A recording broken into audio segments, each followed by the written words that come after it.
New Thought Media Network and the Universal Joy Center are proud to bring you The Joy Show. One voice, one story, infinite inspiration. Join your host Barbara Jean every Friday at 3 p.m. Eastern Time or 1 p.m. Mountain Time. Tune in live or watch anytime on youtube.com/@UJOYC. The Joy Show with Barbara Jean. The perfect way to get inspired on Friday afternoons. Only on New Thought Media Network. And please like, share, and subscribe. And now, let's join Barbara Jean on The Joy Show. Good afternoon and welcome to The Joy Show. Joy being an acronym for just one you and all those unique stories that come along with you. Oh, well, I'm so glad you're here and we have a fabulous guest today. But before we go into that, let us begin with our land acknowledgement. We work, live, and play on the historical and traditional territory of many First Nations. And as we gather on Turtle Island, we as settlers are grateful for the opportunity to meet here, and we thank all the generations of people who have taken care of this land for thousands of years, including the Métis, Inuit, and all other Indigenous peoples. Also acknowledging that as we continue to grow and expand on these lands, there is still some unresolved and dangerous inequality and discrimination. So by making these acknowledgements, we strive to be allies and take an active part in reconciliation. We recognize our oneness, we realize our history, and we choose to create a new reality. Well, I'm so delighted today. My guest is Valerie Hill. And wow, what a woman she is. She's been doing all kinds of work, a 21-year career as an arts and lifestyle reporter. She is a journalist. She continues to write lifetimes for the Record and to date has written more than 1,000 of the weekly obituary features. In 2020, Valerie received a writer's grant from the Waterloo Region Arts Fund to complete the biography of Afghani human rights lawyer Wazhma Frogh. Wazhma lives in Kitchener with her daughter and is devoted to help the women and girls in her home country since the Taliban takeover. Well, and she's done so much more. Welcome, Valerie. Thank you. Well, I'm so delighted that you're here. And hearing about your background. So there's two things that stand out for me. One is your work in Africa and your work with, helping the children there. And the other is I was just taking a look at the fact that you are writing these lifestyle features on obituaries. Mm-hmm. I find that interesting. I do a lot of memorial services or celebrations of life, and there's something about telling the story and hearing the stories and sharing the stories that make those events so powerful. Tell me, what got you interested in that area? And well, what got me started on that was my editor saying you have to do it. Oh, all right. Editors do that. Yeah, they do. And then every once in a while, the reporter will say, oh, actually, I like doing this. Yeah, so that was in 2000, and it was our editor-in-chief that came up with the idea. And no newspaper in Canada at that point had a designated reporter writing obituary features. Right. Globe and Mail has one called Life and Times, but it's all submitted by the public. So the record was unique. It's the Waterloo Region Record for anybody who doesn't know. So they were unique in that. And once I started writing them, because I've always been interested in people and people's lives. Yeah. My friends do say that I'm a bit of a pain to take anywhere because I immediately start asking all kinds of personal questions of anybody I meet. But I'm genuinely interested. I want to know all about them. So Lifetimes is challenging in that the person is dead. Mm-hmm. So it's getting the information from everybody around them, their friends, their family, whatever's in the archives, and then cobbling it all together into squeezing an entire lifetime into 800 word slot, which isn't easy. No, it wouldn't be. And then after I retired as a full-time reporter, oh, there's the record. Yep, there's that's this one that just ran this week. It runs every Tuesday. And there's kind of a funny story about that guy. So he was very much into the music business here in Waterloo Region. And so whenever I'm going to write a Lifetimes, I always ask my editor to send me any stories about that person from the archives. And it usually gives me some interesting background. And there was a story about him, all right, in the record that a number of years ago, he was charged with trafficking cocaine. Oh no, what am I going to do with that? So that's the tricky part. I mean, I don't want to pretend it didn't happen, because it did, and it's an interesting aspect of his life. It is. I was just, talking about all the good things about him, and then said, but, obviously he wasn't an angel, because he did have this little trafficking problem. But his friends had told me the reason he was trafficked, he really wasn't trafficking. He bought quite a large amount of cocaine to give his little presents, Christmas presents, to all his friends and clients. Then, well, I'm not putting that in, because that doesn't make it sound any better. No, it makes you wonder who his friends and clients are. People in the music business. He was a producer and a music and a concert promoter. So, so when I retired in 2019 as a full-time reporter, the Record asked me if I'd continue writing Lifetimes. So I have been. So so it's well over 1,000 now. That's remarkable. I love that. Mm-hmm. There's so many things you find out about people that you never, ever suspected. Mm-hmm. That's one of the things that I find most interesting. And I think sometimes, and I don't know if you find this, but as I've gotten older, I find sometimes people almost pass you by without regard. It's like they don't really notice you as much as they did maybe when you were 25, or like there just seems to be. I hear women say that all the time. I don't find that at all. Not at all. No. And I don't know if it's just something that is inner, and it just, people notice me all the time, whether I want them to or not. Yeah. I'm not really, I'm about 5'7", so I'm not extraordinarily tall, or, there's nothing that really stands out, but no, I don't find that in the least. Oh, that's beautiful. I love that. I love that. I haven't found it as much as some of my friends, because I'm dyeing my hair. Well, my hair's still brown anyway. I'm not sure why, but other than right over here. Yeah. But I think sometimes there's different things, whether it's being a woman or being a little bit older, or even being young, that we get dismissed at different times by different people for different reasons. So now you studied journalism. Where did you study? I didn't. No, I'm just one of those people that I just sort of naturally fell into the business, and I was trained on the job. And I was always one of the very few journalists in the newsroom that did not have a journalism degree. Isn't that doesn't happen anymore? Most of the young journalists now, they have a minimum of an undergrad degree. A lot of them have master's degrees. So, yeah. Wow. I love that. Yeah. Well, I'm not very good in school. I'm a little ADD. So, I can concentrate for about 10 minutes. Then I'm looking at the squirrels and the birds out the window. So, Squirrel. That's right. Yeah. I have a window right in front of me here. So if I look up, I will see squirrels. Yeah. Nice. I think that's interesting. I studied journalism in college. I might have mentioned that in the other show. And the thing that I have found a little bit that bugs me a bit about journalism today is the what if.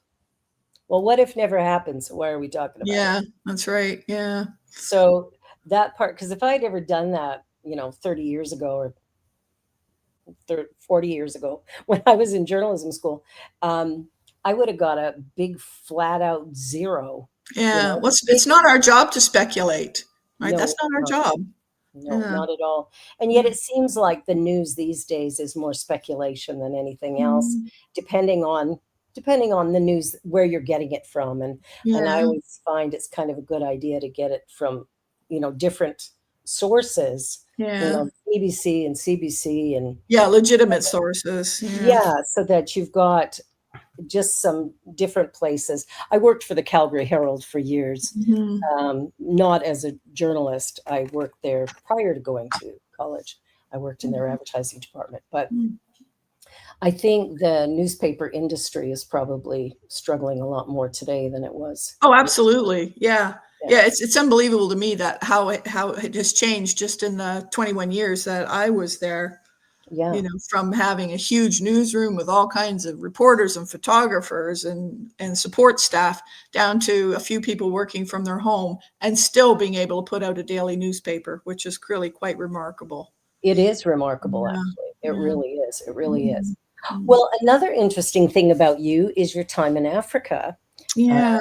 Uganda specifically. So And can that, you tell us a little bit about how you sure. got there? That started actually because when it came to long weekends, our editor always let us volunteer. If you want to work a long weekend, you can. The dog is pestering me here. Stay down. And it was a long weekend. I think it was a family day weekend. And so I volunteered to work. And one of my assignments was to interview the guy, Michael von Tieckman, who owned the Walper Hotel downtown Kitchener. And he had hooked up with an organization that no longer exists in Kitchener, in Waterloo. And they were building a school in Uganda. So he was donating money from every room. I think $1 for every room that was rented in his hotel. He donated it to the school, which is called the Walper School. Yeah. Anyway, when he was telling me about it, I think, well, this sounds really neat. It sounds like something I'd like to go see. So I raised my first fundraiser. I raised $8,000 because I didn't know I couldn't raise $8,000. So I did. And I went, because money was supposed to go to the school. So I paid my own way there. I was only able to go for 2 weeks. That's all the holidays I had left. And I was just totally mesmerized by the place, by the kids. And then I met on my last day there. They were touring me around and showing me where the school was going to go. And it was just a field with a big anthill in the middle. Though there wasn't much to look at, but I started getting a real sense of the people and, their lifestyle and just how wonderful they were and how resilient. So my last day, and I was really sick with a cold, and they had I went to visit a high school just outside of Kampala. And the school had hired a paparazzi, as I called him, to follow me around, and I'm blowing my nose and I'm sick. And he said, oh my gosh, it was awful. But anyway, I went into the big hall and their students there that were performers put on a performance for me, drumming and singing and dancing. And that was it. I was done for. It was, okay, I belong to you now. And there was one girl in particular. She was only 13, 14 at the time. And I just couldn't take my eyes off her. I thought, that's my daughter. And she still is today. She's in her 20s now. Yeah, I still support her.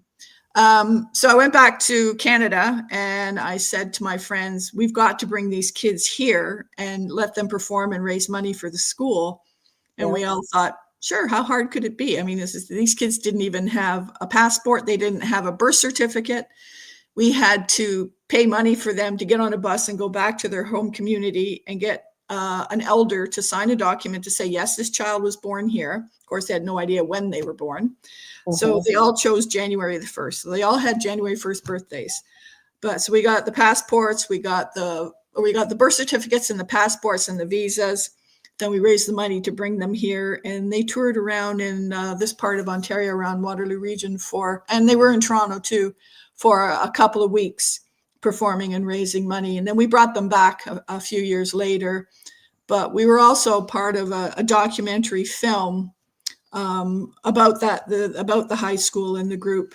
And that was showcased. That was the leading film at the Grand River Film Festival in 2015. And we brought the kids for that. And it was just, it was incredible. I had them all stand behind the curtain. And nobody knew they were there. And so the film was being screened on the big screen hanging down in front of the curtains. And then at the end, I had the kids start drumming. So everybody in the audience says, what's that?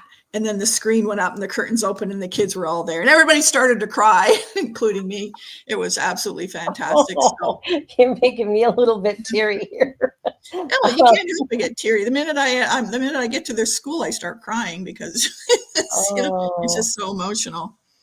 Yes, there is something about Africa that is indescribable. yeah, that's true. Yeah, It takes a piece of your heart as soon yeah. as you land there, it seems. Mhm. I got sick. I can't remember if I mentioned that when we had talked Mhm. before, but I got pneumonia when I Mm, was there. mm, So I spent 4 days out and about, doing stuff with everybody. Then I got really sick and spent the rest of my time there in my room in the hotel. mm, But what was cool was the woman at the front desk. Her name was Charity. She's mhm, well named. She gave me her phone number, her cell number, so I could WhatsApp her if I needed anything. mhm. And she would come by my room and check on me because I couldn't even walk. I couldn't walk from my room to the front desk. I just had zero breath. And so she would come and help. The woman who was doing my room, her name was Linda. She was fantastic. She would sit and chat with me a little bit and bring me water, anything I needed. And then the taxi drivers who took us from the airport actually stopped by and they said, "We're going to take you for a drive. Come on, you need to at least get out for a few minutes." So they took me for a drive and took me to a mall so I could get some juice and Mhm. something I could keep down because I couldn't eat anything. Yeah. And but the people, like those four people in particular, went above and beyond and helped me every single day for those 10 days Mhm. that I was stuck in that hotel room. And it was, they're remarkably generous, resilient, kind. They were really happy. Mhm. Um, it was beautiful. I can't wait to go back. Yeah. Well, they Yeah. have a different way of thinking. They think in terms of community. Now, as I mentioned, I'm dog sitting right now in Elora, and Mhm. I'm in a fairly new community, subdivision, beautiful big homes, completely empty. I walk the dog a couple of times a day. There's nobody around. I think, where is everybody? All these houses, there's lots of people here. But even on the weekend, you don't really see that many people around, few kids playing in the street. And that's a big Yeah. difference between here and Uganda. And in Uganda, you'd never, well, I mean, most of the time people are living in huts, so they don't really want to be inside. And it's warm all the time, so they can be out. And there's just Yeah. life that goes on 24/7. The market runs Yeah. 24/7, it never stops. And they do have to help each other because they have nothing else. They can't rely on the government or anything local. No, They no, they only have each other. Yeah, Mhm. that I think Mhm. that's probably something that we could really, use a really good dose of is community. Figuring out Absolutely. how they Yeah. do that because Yeah. we don't. And even with my spiritual center, I'm finding, we're online still and we're looking for a place to hold Sundays, but there is a reluctance for people to leave their homes and their little computers and actually come out. Mhm. And I'm Mhm. like, you need to get out of your house. It's Yeah. Yeah. Absolutely. Well, how our houses are too comfortable. That's the problem. Maybe we all need to have spiky beds to sleep on and spiky chairs to sit on, so we're not so no freaking comfortable all the time. something without central air or central heat, Yeah, and that's right. we'd be outside more for That's sure. right. Yeah. Yeah. So Mhm. so what has your interest now? Like what do you want to be doing? You've retired from reporting. You're still doing the lifestyle section there, the Just the life lifetimes. Yeah, just the lifetime. lifetimes. That's the only one I do for the record. But, Yeah. yeah, I have a number of other editing projects. There's a young man who I'm helping him write his memoirs, and he was Ah, actually a guy that I had interviewed for a Lifetimes a few years ago, and when he started telling me his background, that he grew up mostly in an orphanage and he was a real troublemaker and turned his life around, and now he's a professor of archaeology at University of Victoria. Anyway, he was telling me as his story, and I said, "You've got to write your memoirs." And that was like 5 years ago. And then he contacted me a few months ago and he said, remember me? Remember you said I should write my memoirs? Well, I think I will. And I need your help. So so he's started writing already. So I'll be helping him with that. And I'm writing the foreword. And then there's the Afghani human rights lawyer as well. Yes. Wazhma. But it's been difficult getting together with her. First of all, it was COVID when it started. And then she just got so caught up in her job and her charity in Afghanistan, because most of her employees were women. So in one fell swoop, she lost all her employees. And she had to do, and then she, she's of course very concerned about the girls and women there. So, so I've got maybe about a quarter of the book done. So, but these things take a long time, They do. Yeah. They definitely don't happen overnight. I've been writing my story for a while, and I'll be writing it for a while yet, I'm sure. I also love to write a book about my experiences in Uganda, because some of them have been just so funny, I mean, I was also bitten by a venomous snake when I was there, and that was interesting. Oh my. Yeah. I didn't even know what had happened. I was standing in long grass and I felt bang on my ankle, and I looked down and I saw my leg was bleeding. Never occurred to me I was bitten by a snake. Gosh. Oh my goodness. I started feeling really ill, and then my leg swelled up and turned purple. That'd be a little scary. Yeah, well, fortunately, it was one of the snakes that has the venom isn't as powerful. But, when I came home and told my son, of course, he upped the story and he's telling everybody, my mom was bitten by a black mamba. No, I wasn't. Isn't the story exciting enough without you exaggerating? Isn't it funny how we tend to do that sometimes? Yeah, he's a grown-up guy. I don't know why he's doing that anyway. Yeah. So. Well, even as grown-ups, we want to make it really juicy. Yeah. Oh, that's funny. Maybe that's why some of the journalists today are doing the what ifs.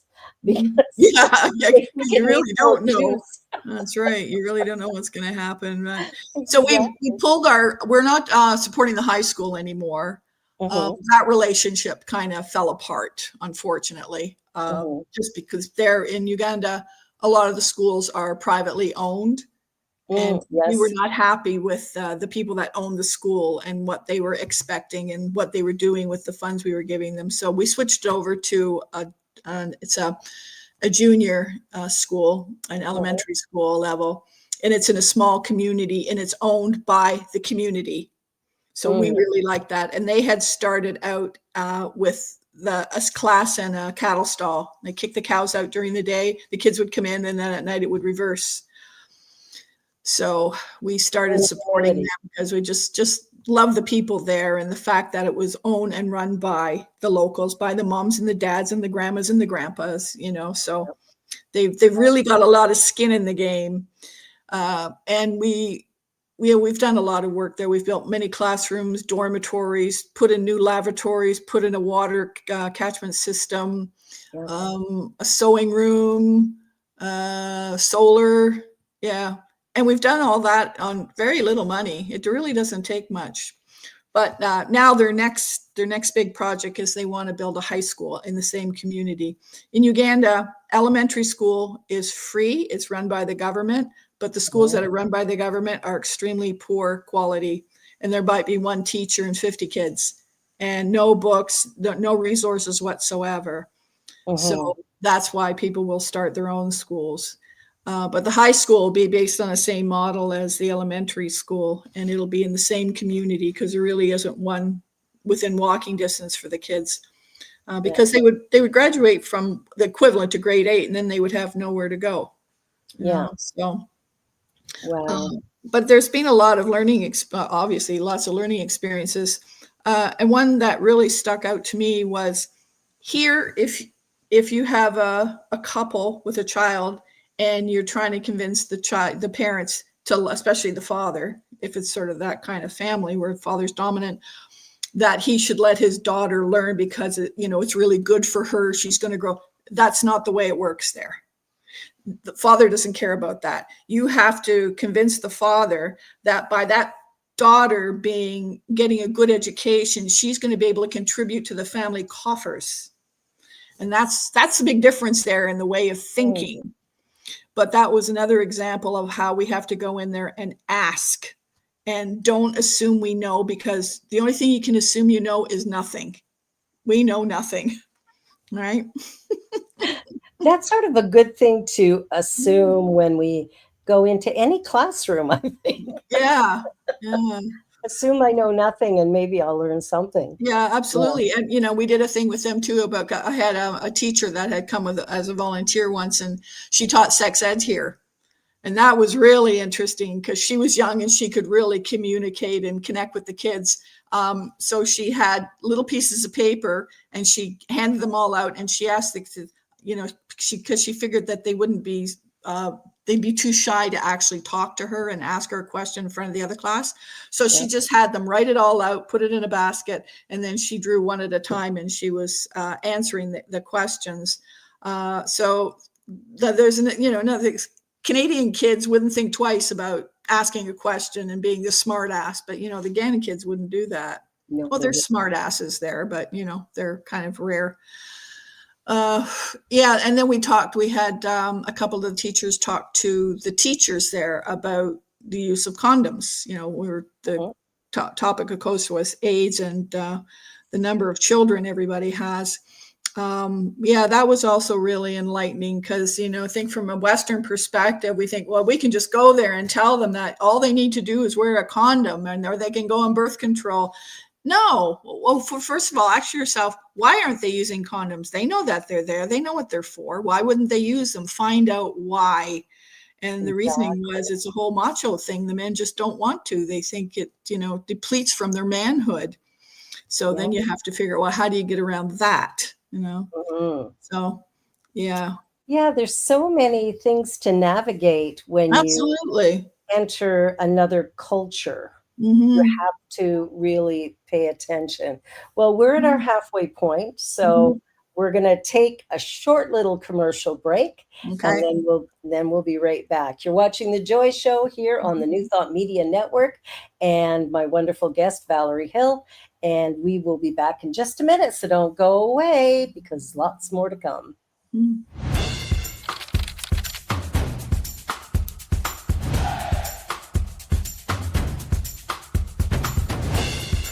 New Thought Media Network. We are a global broadcast network of positive music, media, and entertainment, inspiring humanity's evolution along the journey of enlightenment and creating a world of love, peace, empowerment, and prosperity for all. New Thought Media Network. Positively inspiring.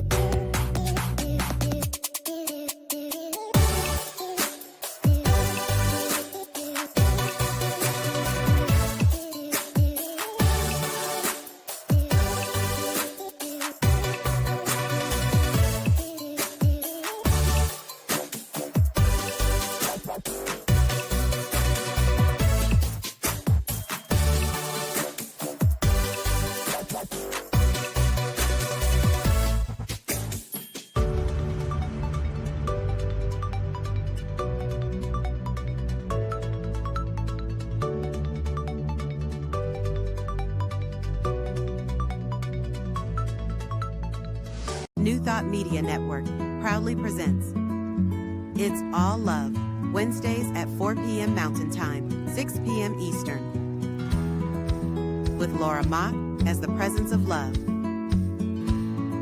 Maria Hartman, knowing truth,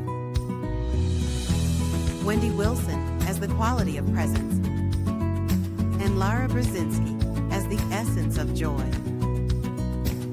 It's all love. A space where we open into the heart, tap into the soul's deep wisdom, and enter into the energy of love, truth, presence, and joy. It's all love, Wednesdays at 4 p.m. Mountain Time, 6 p.m. Eastern. And we're back. So we've been talking about schools in Uganda, and we've been talking about journalism and this and that and the other thing. And so what else can we talk about? You have a dog. No, I'm dog sitting. Oh, your dog. Yeah, this is another. I tell you, weird things happen to me all the time. I love that. I love that. Yeah, yes. It's a friend of mine. Well, she's a friend of a friend. I've just gotten to know her. She's a retired LCBO manager, and she started doing dog sitting. So she moves into a house and she takes care of the pets, not always just dogs. And she had double booked herself. This was last fall. So a mutual friend said, well, why don't you ask Valerie? Because I do it for a friend of mine. So this woman called me and I said, yeah, I guess I could do that, take over this contract of hers for 2 weeks. Next thing you know, I'm doing it pretty much full time. So I just move into somebody's house and they're always beautiful houses. And I live in a condo, so I'm really happy to get out, when I have a yard and trees and so I really enjoy it. And I get to play with puppies, and then it's like being a grandma. I get to play with the puppies and spoil them and then see ya, I'm going home now. Yeah. I'll have to keep that in mind when we take a vacation and don't have anybody for our puppy. Yeah, well, I guess for a lot of people, they like to know the animals well taken care of in their own home. Yes. They don't have to go to a kennel. And also for insurance purposes, it's good to have somebody in your house. Right? It really is. It really is. It makes a big difference. And it's interesting with our pets because our dogs or whatever, they can be like family members. Mm-hmm. Yeah, absolutely. You see them different than when I was living on a farm and we had a couple of dogs running around outside. I never even got to know them. No, I know. Yeah. But now, they have stuffies and special food. And what's this whole thing with stuffies? When did that start? It's pretty crazy. My dog is a husky German Shepherd mix. Oh, nice. And she's a year old and she's quite big, of course. And she's got a little tiny stuffy about this big. It's a little bunny rabbit. Yeah. She'll carry it around in her mouth. Yeah. I think maybe we give them stuffies because it gives us something to chuckle about. Yeah. But they obviously like it. It's comforting. It's comforting to them. But I go into some houses and there's so many stuffies. They're all over the place and toys. And oh my God, this dog, the whole cupboard in the laundry room is full of treats. Treats, yes. Just bags and bags of treats. So, well, you got to mix them up, give them different things at different times. The other thing I like about doing this is it also gives me a chance to explore new neighborhoods. Where I am right now in Elora, I would not come here and just wander around the streets and look at all the trails here, because I don't live here. So, so I've gotten to know a lot of other communities. Oh, that's beautiful. That's beautiful. Yeah, because it is, we do live in a really remarkable part of the world. Absolutely. There's so many different, just so many different climates even right here in Canada. It's quite remarkable. I've lived in Vancouver, or not in Vancouver, but in Vernon, BC, valley there, and I've traveled a lot in British Columbia. Lived in Alberta for a zillion years. I was born and raised in Calgary, and now here. And I have a son in Nova Scotia, and we visited last year. And so when you go from place to place, you start to see this incredible difference in the vegetation, in the people. You go from Newfoundland to Vancouver and it's like night and day, and yet coastal cities, right? Country provinces. But it's fascinating to me when I look at how people are traveling all over. And we've noticed this year, fewer people traveling into the United States. Do you have any commentary on what's happening down there, or? No. I grew up partly in North Carolina. Did you? I have family there, and I always love the Carolinas, and I love to go down to Florida every year, and take my kids. I have a couple of cousins, or 3 cousins that I just reconnected with a few years ago. And one of them, coincidentally, is a Unity member in Florida. Oh, Yeah, it was really weird. He fascinating. was at he'd posted on Facebook he'd been at Unity Village. I said, "Oh, what are you?" And it's, yeah, so he's a member of Unity there, Unity Clearwater. Yeah, building a new church. So that was weird. Unfortunately, his sister is a Trump supporter. And I was really at first looking forward to getting to meet her because I hadn't seen her since I was a young teenager. And it's really interesting. I have no answers because it says everything about her that I need to know. And I had no interest in getting to know anybody like that. So, Isn't it? It's interesting the dilemma that causes, because I was at Unity Village 2 years ago, and I was speaking to one of the musicians who was working there, and she had just a great relationship with the roadie who was helping her move stuff in and out and do all this stuff. And then all of a sudden the Trump conversation came up, and he talked about being a Trump supporter, and she immediately went into the, how do I marry the two? I yeah. really like this human being. I cannot believe they would support Trump. Like, and there was and then she was collaborating with some musicians in Nashville, and, they were having this great collaboration, creating some great music. And then all of a sudden, out of the blue, this conversation comes up again, and she finds out that they are big time Trump supporters. And so she's got this dilemma. Like, I really like these people. How is this possible? And it's that funny dichotomy where you're going, I don't know which way to turn. Yeah. It's like, yeah, it's hard to put it together sometimes. I have a friend who is a Republican, and I'm not so sure a Trump supporter. I don't think so, but definitely a Republican. And they're trying to figure out how to be a Republican today. Yeah, that would be difficult. Yeah. Yeah. Yeah, because this is a trans person. Yeah. And so being a Republican today is like, so there's these ideas, and we don't feel that so strongly here, when it comes to whether you're a liberal or conservative or. No. Yeah, we're not so partisan that way. Yeah. Yeah, it makes a really big difference. But I look at what's happening, just around North America with women. Of course, my main interest, women and children. And when I look at some of the rulings in the US, and a little bit concerned whether or not those would ripple their way up here. What are your thoughts about that? Do you think we have anything to be concerned of here in Canada?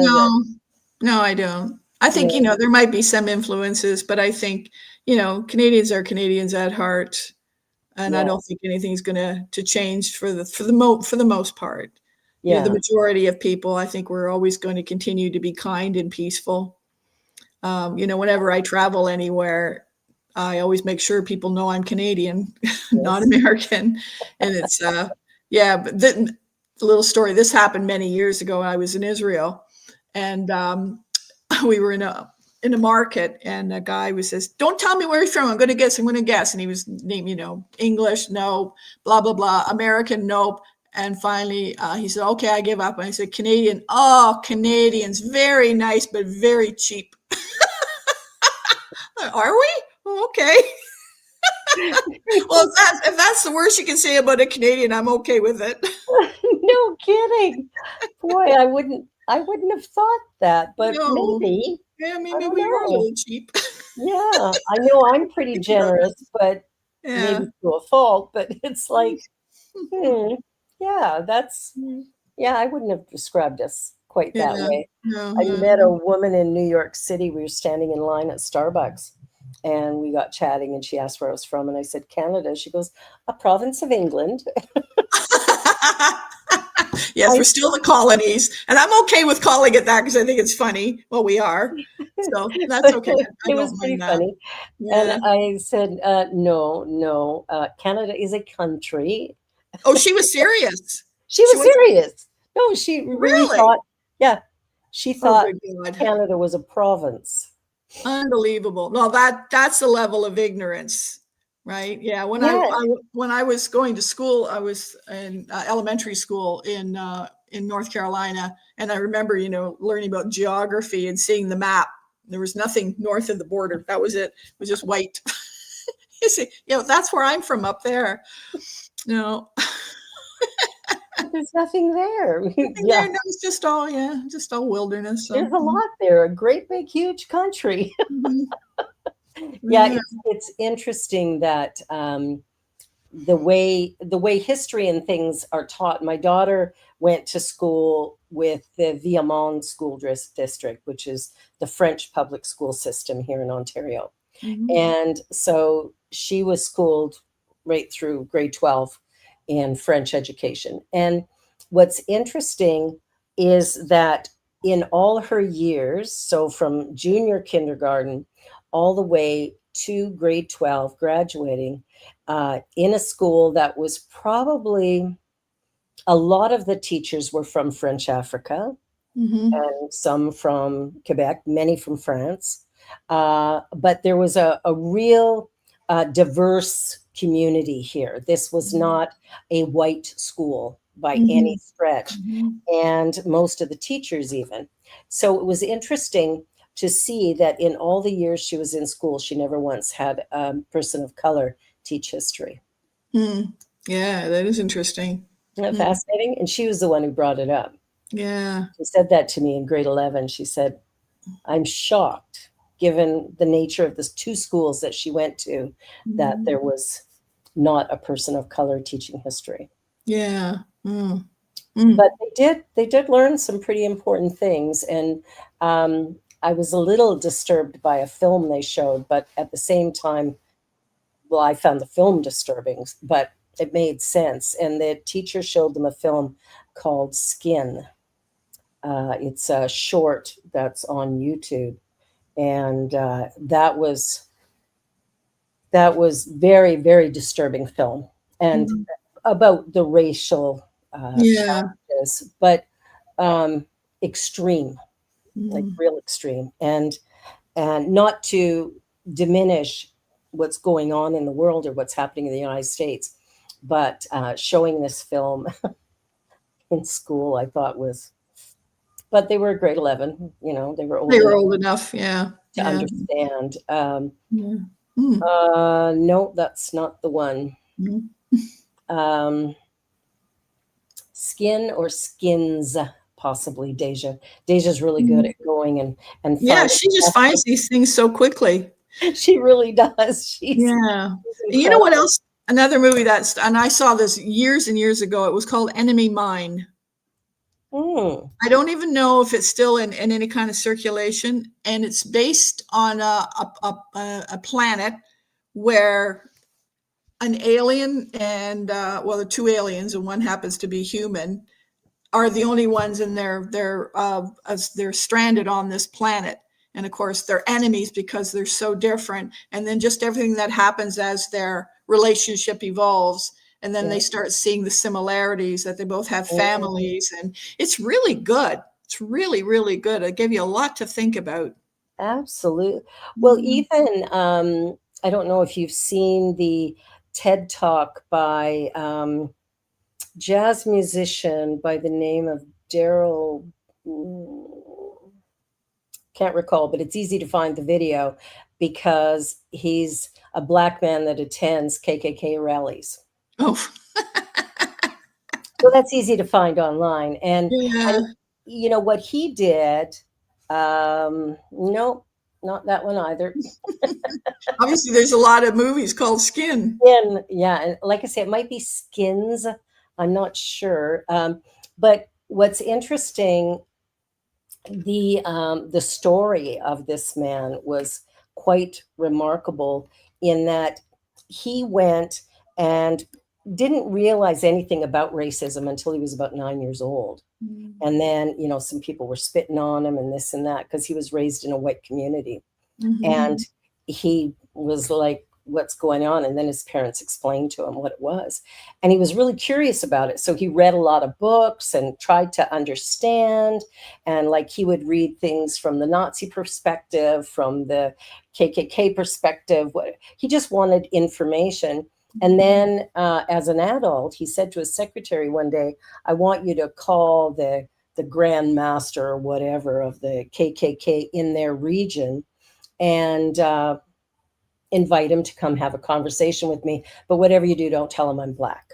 And so they met up and had a conversation. And this progressed. They agreed on some things, disagreed on other things. And they did this over the years.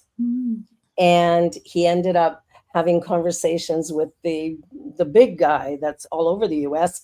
And interestingly enough, was able to forge a friendship so strong with that gentleman that he left the KKK. Yeah.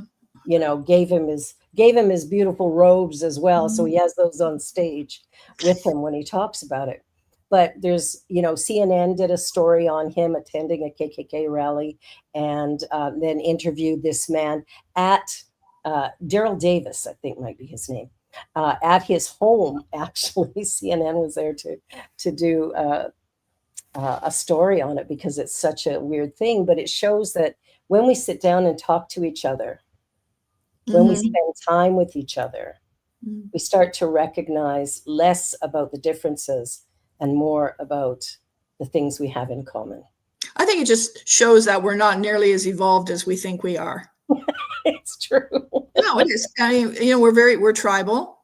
Yes. We are safe within our own tribe, and we're afraid of other. That's all that is we're afraid of other because we don't understand it.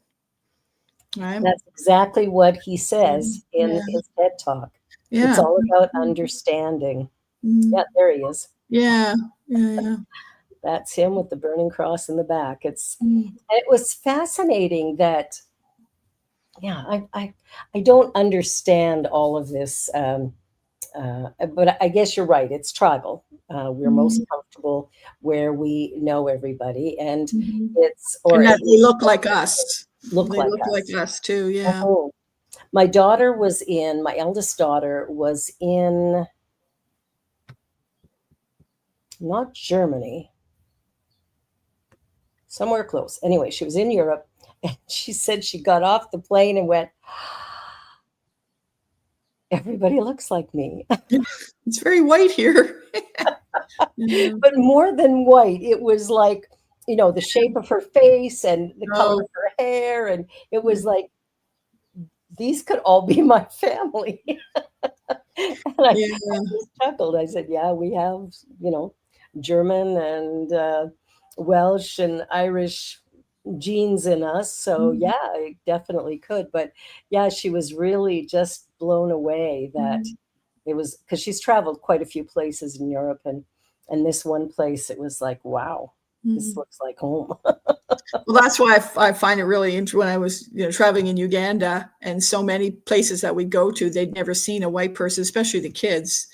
And more than once, I'd be walking along and some little kid is playing in the dirt, and all of a sudden looks at me and goes, ah, and starts screaming and running. They think that we are either ghosts or that we've been peeled somehow. They want to touch our skin because they think that this is what they look like underneath. They can't believe that this is skin.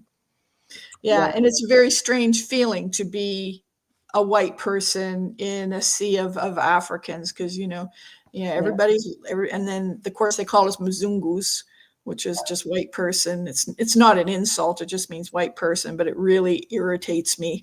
I don't mind when the kids do it, but if an adult does it, I usually tell them what for. I'm not don't you call me a Mzungu. Yeah. I know I'm white. You don't have to tell me. Yeah. And, I think that's fascinating, because it's I know when I was in Africa, and of course I was in a group of people from the United States and from Europe and stuff. We were all there for conference, and I think that because there was a whole group of us, that we didn't really run into that too much. Yeah. But we were in a big city as well, which is a big difference than the village.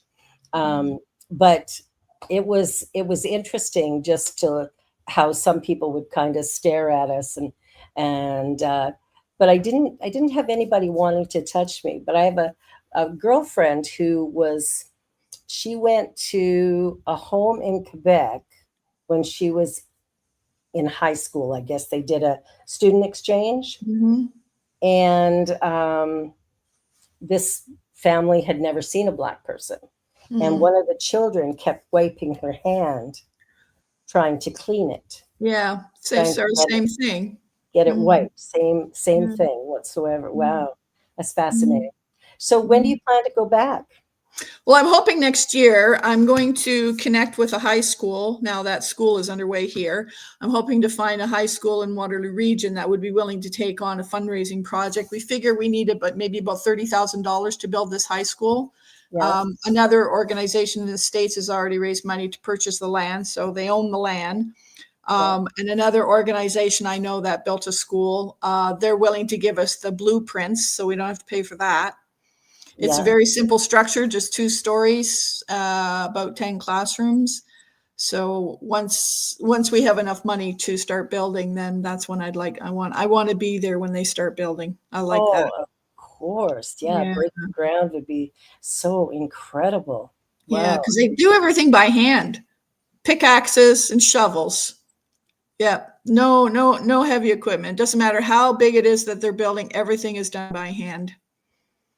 Wow. Yeah, I know it's really amazing. But, wow. Yeah. Now, did you come across any businesses while you were there that were women run?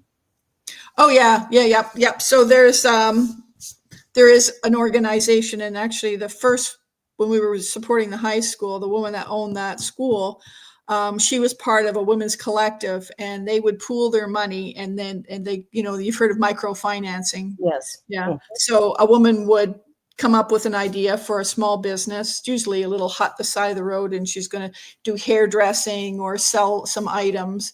And then they would come to this group, and she would be given a small loan, and then she would have to pay back so much every month until it was fully paid off. Yeah. So that microfinancing has been really, really successful, and it's supported a lot of women, because when the men work, they tend to keep the money for themselves. There's a big disconnect there in the families. A lot of the men are, they'll have several children with several different women, and they just and it's the women that stay home and raise the kids and take care of them. But that's the kind of mindset that we can't change. That we cannot comment on that. It's none of our business. We just have to deal with the women that, if they can use our help. When we put in the sewing room, the point of that was a lot of the young women that didn't have any opportunities. We let them get trained in the sewing room, and then they could get their own little sewing machine and set up a little business on just on the side of the road or in front of their hut, earning some money for their family. So it's something very simple. Yeah. But yeah. I came across a couple of organizations that were women founded and run in Kenya, which also rare, because the men were the ones who went out and worked and kept all their money. But one of them was a woman who started taking flip-flops, and they would take the strands off that hold it on your foot, and they take just the bottom, clean it all up, and then repurpose it into elephants and giraffes and furniture and you name it. And they'd be all these multicolored, and they would pay people to bring them whatever they found on the beach or on the roadway or whatever. And they would repurpose all this stuff. So they were giving jobs to a number of people, men and women, but it was a woman who founded the company and who runs the company. Yeah. And the taxi service that we used was also owned by a woman and run by a woman. And so one of the people who was traveling with us asked one of the men, like, how do you like working for a woman? And he goes, I don't work for a woman. we're in partnership. Yeah, good. And I thought, well, isn't she smart? She knows. Yeah, she knows how to deal with them. Absolutely. She knows what she needs to do, and what she needs to do is create something where the men can still be men. Right. They don't feel less than or whatever. So that was interesting. And then they would drive for her, but they would also drive for Uber or whatever as well. Like they would do other things as well to boost their income. But the main thing was working for her. And whenever anyone goes over there for CSL Kenya, she was always the one we would contact. Yeah. To get rides. But yeah, it's fascinating being in a different country and learning new things. And man, they like spinach. I don't think I ever had spinach in Uganda. The food tends to be very bland. Yeah.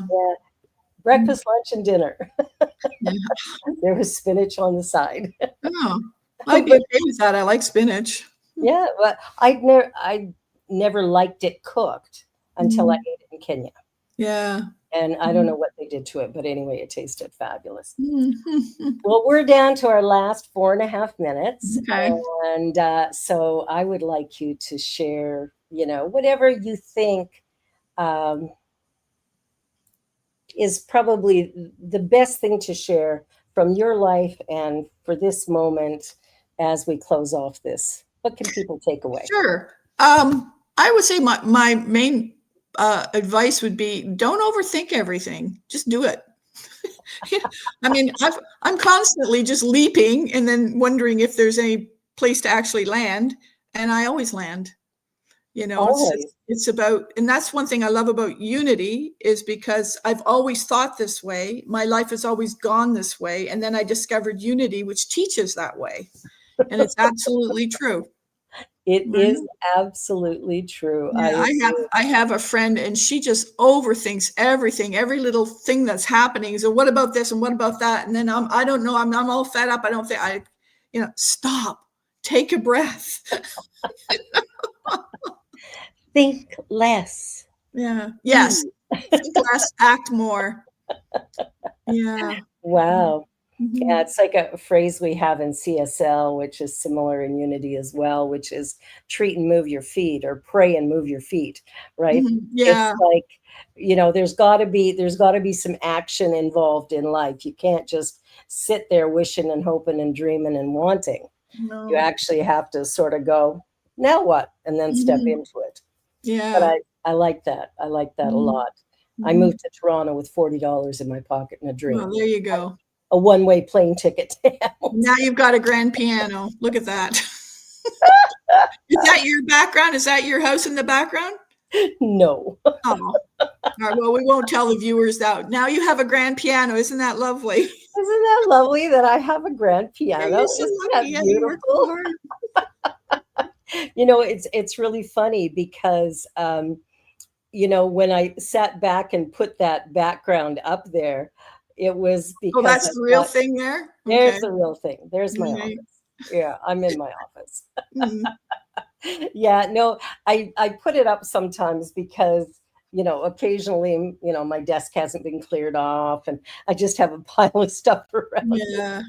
So I turn around and put a fake background up. But Valerie, this has been a real privilege to sit and talk with you today. I'm really grateful that you agreed to come on the show, and I'm so excited about everything you're doing. I'm going to Kenya in 2027. Not sure when you'll go to Uganda, but if anything aligns, maybe I make a hop.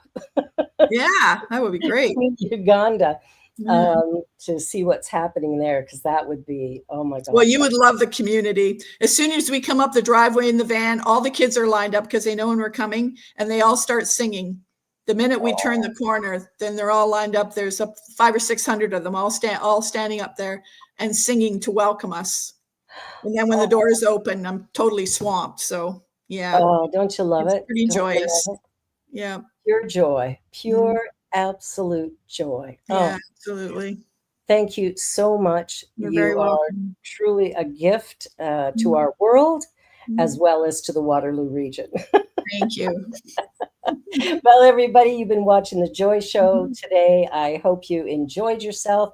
I look forward to seeing you again next time. And by the way, like, share, and subscribe. Let a friend know. Have a wonderful weekend. I'm Barbara Jean, and I'll see you next time. Bye for now. On behalf of everyone at New Thought Media Network, thank you for being a member of our virtual family. Your financial contributions help share the New Thought message with people from around the world. Please visit and contribute at www.ntmedia.org/donate. New Thought Media Network, come be you. And please like, share, and subscribe. Until next time, peace and blessings.